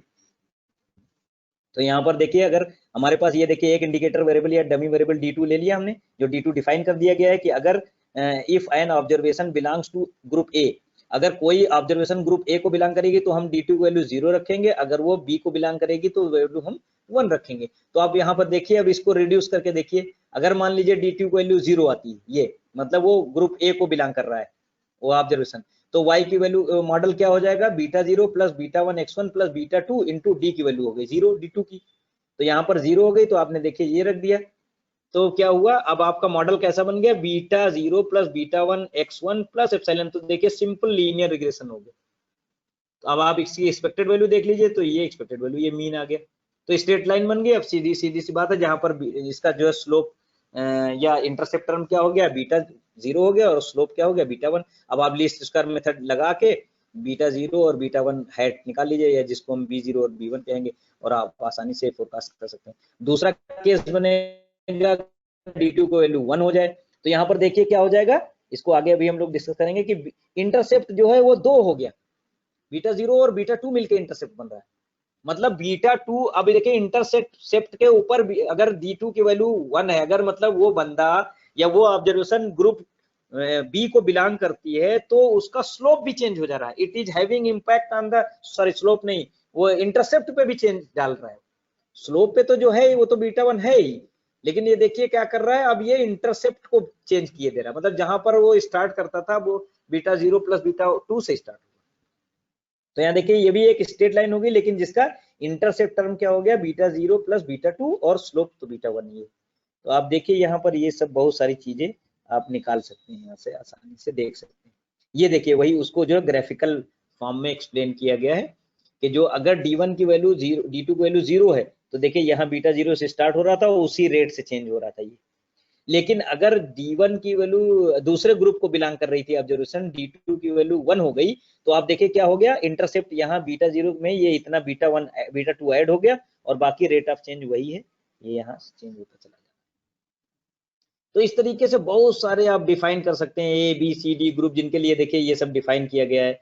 D2 0 होगा, D3 0 होगा अगर ऑब्जर्वेशन ग्रुप ए को बिलोंग करती है, तो ये सब लेके चल सकते हैं, you can easily verify it. और बहुत सारे मॉडल्स आपके ये देखिए एग्जांपल आए हैं, यहाँ पर आप देख सकते हैं, जैसी वैल्यू हो उसके हिसाब से एक्सपेक्टेशन देखिए, ये बीटा 0 आ जा रहा है, ये बीटा 0 प्लस बीटा 1 आ जा रहा है, और ये बीटा 1 की वैल्यू यहाँ से एक्सपेक्टेड वैल्यू आप निकाल सकते हैं, क्योंकि यही इनके बीच का डिफरेंस है। इनको दोनों को घटा दीजिए तो बीटा 1 आपको मिल जाएगा, डिफरेंस बिटवीन द टू। सो अब आपको बीटा 0 तो आपको पता ही है कि जो है ये डिफाइन किया गया है एग्जांपल में कि it measures the mean salary of the non graduate, और beta 1 measures the difference in the mean salaries of the graduate, कितना कितना चेंज हो रहा है, किस रेट से चेंज हो रहा है। और ये आपके डमी वेरिएबल्स डिफाइन किए गए यहाँ पे। D1 की वैल्यू 1 है अगर पर्सन ग्रेजुएट है, D2 की वैल्यू 0 है अगर पर्सन नॉन ग्रेजुएट है। इसी तरह सॉरी D1 की वैल्यू, अगर D2 की वैल्यू 1 है अगर पर्सन नॉन ग्रेजुएट है, पलट दिया गया उसको, और अगर ये ग्रेजुएट है। तो इस तरीके से ये बना दिया गया। देखिए डिफरेंट सारी, हाँ ये यहाँ पे बड़ी इंटरेस्टिंग चीज है कि ये चीजें होंगी। देखिए ये average salary of non graduate, ये एवरेज सैलरी ऑफ ग्रेजुएट, और ये एग्जिस्ट नहीं कर सकता है, हो नहीं सकता पॉसिबल, और ये भी पॉसिबल नहीं। यहाँ पर देखिए अब ये एक बड़ी इंटरेस्टिंग सिचुएशन आती है जब दो एक साथ कंट्राडिक्टरी टाइप के डमी वेरिएबल यूज कर रहे हैं, कि अगर D1 प्लस D2 वैल्यू 1 है, तो ये सिचुएशन आएगी दोनों, जो होता नहीं, क्योंकि ये फिर इस सिचुएशन में क्या है कि कहीं ना कहीं ये दोनों वेरिएबल एक दूसरे से एसोसिएटेड हैं। एसोसिएटेड मतलब मल्टीकोलिनियरिटी का केस आ गया, इन दोनों में हाई रिलेशनशिप है बिटवीन द टू। क्योंकि देखिए यहाँ D1 plus D2 equal to 1 मतलब क्या हुआ, पीछे वाले में अगर जाके आप देखें कि पर्सन इज ग्रेजुएट, और D1 plus D2 equal to 1 में पर्सन इज नॉन ग्रेजुएट, लेकिन ऐसा तो हो नहीं सकता, या तो ग्रेजुएट होगा या नॉन ग्रेजुएट होगा। इसका मतलब क्या है, इन दोनों में बहुत हाई एसोसिएशन है, दोनों के बीच में वेरिएबल में रिलेशनशिप है। तो ऐसी सिचुएशन में बहुत सारी जगह पे हम टैकल करते हैं। देखिए ना लिखा, सो मल्टीकुलरिटी इज प्रेजेंट, तो इसीलिए हमने बताया कि ये इस तरीके के जब एक से ज्यादा ऑक्सिलरी वेरिएबल का या इंडिपेंडेंट वेरिएबल का हम लोग इस्तेमाल करते हैं, so we need to check for multicollinearity. और आगे ऑटो कोरिलेशन का भी आप चेक कर सकते हैं कि उस पर भी हम लोग जा सकते हैं। तो यहाँ पर देखिए अगर इंटरसेप्ट, ये दोनों ही मान लीजिए आपके डमी वेरिएबल इस मॉडल में देखिए, तो यहाँ पर ये इस तरीके से ये आप डिफाइन कर सकते हैं। एक बार D1 की वैल्यू ये देखिए 1 लिए, D2 की 0 लिए तो बीटा 1 आ गया। अगर D1 की 0 ले लिए और D2 की 1 ले लिए तो यहाँ पर बीटा 2 आ गया, जो चेंज हो गया। तो ये रेट ऑफ चेंज आता है। Average salary of the graduate और this is average salary of the non graduate. तो आप देख सकते हैं यहाँ पर, so when intercept term is dropped, beta 1 and beta 2 have proper interpretation. अब अगर बीटा इंटरसेप्ट को ड्रॉप इसमें नहीं करेंगे तो हर उसमें ऐड हो जाएगा, और वो कॉमन रहेगा दोनों में, तो फिर वो एक्सप्लेन करने में काफी वो रहता है। तो इसलिए हम ये मान के चलते हैं कि उसको अगर ड्रॉप कर दीजिए then you can easily explain. तो ये थंब रूल कुछ दे दिया गया, आपको पता ही है कि अगर साथ में आप मुझे एक्सक्लूसिव कैटेगरी के साथ डिवाइड करना है तो उसमें हमको M-1 M तो उसमें इंडिकेटर वेरिएबल्स या इनको डमी वेरिएबल्स की जरूरत होती है और इस्तेमाल करेंगे। तो ये आपका इंटरेक्शन टर्म भी, हाँ बड़ी इंटरेस्टिंग बात है ये। कि जो आपका एक्सप्लेनेटरी वेरिएबल आपने लिया या इंडिपेंडेंट वेरिएबल और डमी वेरिएबल दोनों अगर एक दूसरे से इंटरेक्ट करते हैं, तो यहाँ पे देखिए जैसा कि हम लोग उसमें करते हैं, जैसे डिजाइन ऑफ एक्सपेरिमेंट, अगर कुछ लोग इसमें हैं स्टेट्स से समझिए, तो हम लोग डिजाइन ऑफ एक्सपेरिमेंट में सिंपल लीनियर जो एनोवा लगाते हैं, वन वे क्लासिफिकेशन उसमें जो है, या टू वे क्लासिफिकेशन की हम लोग बात करते हैं, सीआरडी, आरबीडी, एलएसडी डिजाइन की बात करते हैं। लेकिन अगर हम लोग कोवेरिएंस की बात करते हैं जाके, या फैक्टोरियल डिजाइन की बात करते हैं, तो उसमें देखिए फैक्टोरियल एक्सपेरिमेंट क्या करते हैं, हम लोग उनका इंटरेक्शन भी देखते हैं, केवल मेन इफेक्ट ही नहीं देखते हैं। ये तो मेन इफेक्ट हो गए, इंटरेक्शन इफेक्ट भी देखेंगे कि अगर इस गेहूं की वैरायटी बोल रहे हैं और इस खाद को, अगर इस खाद और गेहूं का इसके साथ ये कॉम्बिनेशन बनाया जाए तो प्रोडक्शन के ऊपर क्या फर्क पड़ेगा। तो इस तरीके से उनके कॉम्बिनेशन को भी हम लोग देखते हैं, that is known as interaction. तो आप देखिए यहाँ पर मॉडल इस तरीके से हो जाएगा। अब डिपेंड करेगा ये D2 जो आपने डिफाइन किया है, 1 वैल्यू ले रहा है तो ये आ गया, 2 वैल्यू ले रहा है तो ये आ गया। अब देखिए यहाँ पे अगर D2 वैल्यू 0 ले रहा है तो यहाँ पे देखिए बीटा 0 प्लस बीटा 1 सिर्फ आ रहा सिंपली। लेकिन अगर 1 ले रहा है तो आप देखिए कि इंटरसेप्ट को ये चेंज कर दे रहा है, it is add, beta 2 is added, और यहाँ पे इंटरसेप्ट में भी देखिए बीटा 3 इज एडेड। तो ये देखिए चेंज कर रहा है, उस तरीके से फर्क डाल रहा है। तो इस तरीके से you can go for the analysis with the dummy variable. तो बहुत सारी सिचुएशंस आएंगी, प्रैक्टिकली यू कैन हैंडल। ये देखिए बहुत सारी चीजें हैं। फिटिंग करिए मॉडल के, तो फिटिंग में ऑब्वियसली आप इनकी वैल्यूज रखते जाइए, D1 D2 की जिस तरीके से ले रहे हैं, 0 1 ये जो भी रिड्यूस हो जाएगा मॉडल, और आप सिंपली इसमें क्या कहते हैं लीस्ट स्क्वायर मेथड निकाल लीजिए, उससे आपको एस्टिमेट मिल जाएंगे। Then you can testing of hypothesis भी लगा सकते हैं, ठीक उसी तरीके से जैसे हम लोगों ने अभी पिछला उसमें लीनियर रिग्रेशन में आपको बताया था। ये बहुत सारी सिचुएशंस हैं, एग्जांपल्स हैं, इंडिकेटर फंक्शंस हैं, आप बना सकते हैं खुद ही। देखिए यहाँ पे ग्रुप 1 को कहा गया डे 1 से लेके 3 इयर्स का तक जो बेबी है उसको हमने ग्रुप 1 में डाला है, जो 3 ईयर से 8 इयर्स तक के है। हमने बताया ना कि कई जगह क्वांटिटेटिव वेरिएबल को भी आप इजीली क्वालिटेटिव वेरिएबल में या कैटेगरिकल वेरिएबल में चेंज कर सकते हैं। जैसे यहाँ पे देखिए 2 ही कैटेगरी में केवल किया गया, जो 5 साल से ऊपर का पर्सन है वो वैल्यू 1 लेगा डी, अगर 5 साल से नीचे का है तो 0 कर दिया गया। तो इस तरीके से बहुत सारे देखिए आप अलग अलग वैल्यूज डिफाइन कर सकते हैं। ये सब D1 D2 D3 D4 की वैल्यूज डिफाइन कर दी गई इस तरह, क्योंकि पीछे आपने देखे ना इतनी कैटेगरी डिफाइन कर दी है यहाँ पे 5, तो इसके लिए ये 5 वैल्यूज अलग अलग तरीके से 5-6 कैटेगरी की इन्होंने कर दी। तो अब आई इतना ही है, बहुत है हमारे ख्याल से। अगर किसी को कोई प्रॉब्लम है, if you anyone has any question then he must और she must ask, if you have any doubt clear, this is if you have any query please ask. Thank you sir for such nice and very informative lecture. For question answer session I would invite Dr. Vinita and Dr. Arvind. Dr. Vinita and Dr. Arvind. Thank you, Dr. Poonam. A question from Dr. Savita Singh. In what type of researches regression analysis is must and when it is not much needed? And it is also for qualitative research as it is based on quantitative data. देखिए one thing, regression analysis is basically for the quantitative analysis, and if you wish to establish the relationship between 1 or 2 variables then we must go for the regression analysis. लेकिन qualitative के case में भी आपको बताया, जैसे dummy variable के case में हम लोग बात कर रहे थे, तो बहुत सारे if you are dealing with the qualitative variable then you can also go for the analysis. तो इफ यू विश, बहुत लोग केवल कोरिलेशन तक की रिलेशन निकाल के छोड़ देते हैं, but if there is dependency of the variables and independency of the variable then we must go for the regression, because it is very beautiful part of the statistics, because it gives the prediction and it gives the forecasting, and I have said that it do have on the impact on the policies. तो अगर आप policy बनाना चाहते हैं go for the regression, और बहुत सारी चीजों को देखते हुए और फिटेड कर्व की बात करिए को बेस्ट एस्टिमेट्स मिलेंगे। सैंपल हमारा आना चाहिए, it should be well representative of the population, क्योंकि bias is of linear model. तो रिग्रेशन तो बहुत ही जरूरी चीज है फोरकास्टिंग के पॉइंट ऑफ व्यू से। Another question from Deepak Kumar. What it is necessary to use correlation and regression concept in every research?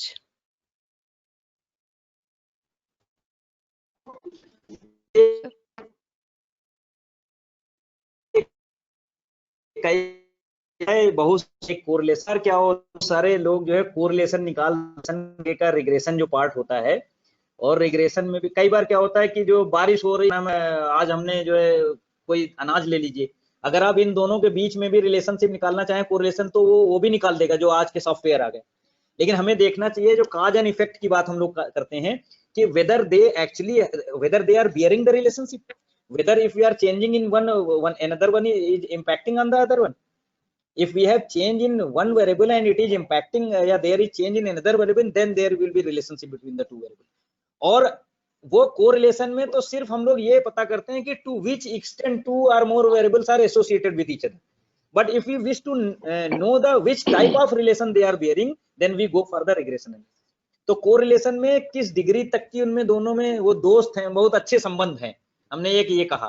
लेकिन रिग्रेशन बताता है कि वो किस टाइप का संबंध है, दोनों मित्र हैं या कोई माँ बेटे हैं या जैसा भी रिलेशनशिप आप कहिए, तो वहां पर रिग्रेशन जरूरी हो जाता है। Sir ji, question from Hiren, how to use primary and secondary data in same paper in regression?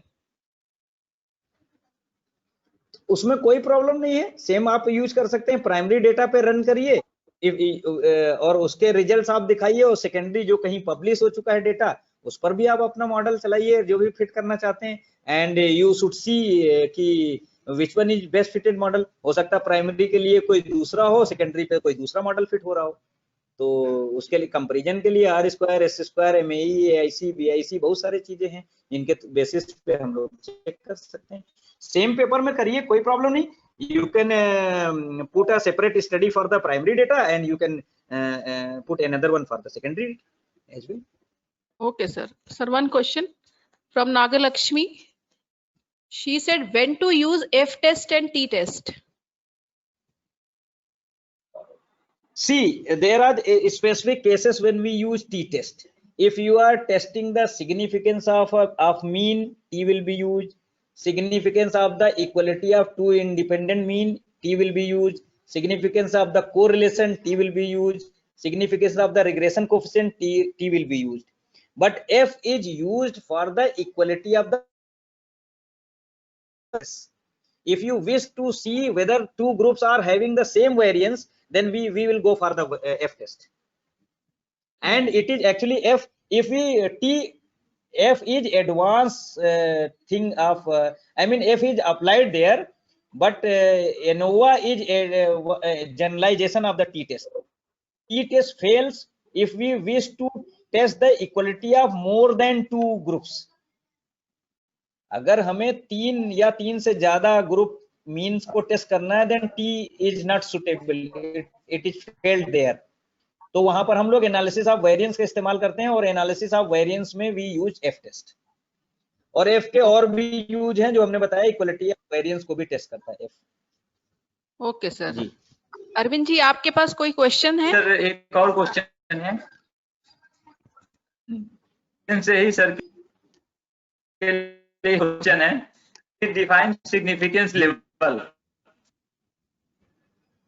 Pardon, फिर आपकी अरविंद जी आपकी आवाज क्लियर नहीं आ रही। Hello please hello, define significance.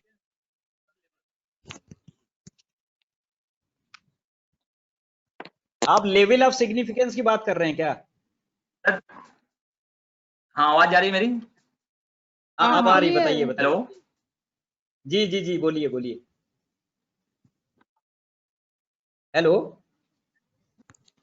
Vinita ma'am, आप क्वेश्चन ले लीजिए, आवाज नहीं आ रही है। दिनेश कुमार ने पूछा है, दिनेश कुमार जी का please significance level. Significance level, I think define level of, जो लेवल ऑफ सिग्निफिकेंस है, it is equivalent to the probability of type 1 error. मतलब हमसे कितनी गलती हो सकती है सही चीज को रिजेक्ट करने की। तो level of significance generally it is prefixed and it is fixed on the 5%। मतलब हम ये कॉन्फिडेंस लेके चलते हैं कि 95% कॉन्फिडेंट है and we can commit 5% error. कहीं कहीं कुछ लोग 1% पे भी लेते हैं 99%। तो या तो जनरली हम लोग 1%, ये दिस इज प्री फिक्स्ड, तो लेवल ऑफ सिग्निफिकेंस क्या है, या तो 1% पे फिक्स करते हैं या 5% पे फिक्स करते हैं पहले से। This is type 1 error. Type 1 error means probability of rejecting H0 when H0 is true. जी I think now over to you, Dr. Poonam. Thank you, Vinita ma'am. Well said sir कि regression जो है research का एक बहुत important part है, और जो भी रिसर्च में इंटरेस्टेड है उन्हें रिग्रेशन जरूर मालूम होना चाहिए। Sir for formal vote of thanks I would invite doctor Raghavendra Pratap Narayan. Thank you, ma'am. Thank you, sir, for this wonderful lecture. I think most of the participant has benefited and know about the regression, how to use regression, and other different tests in their research. I would like to thank on behalf of our team for this wonderful lecture.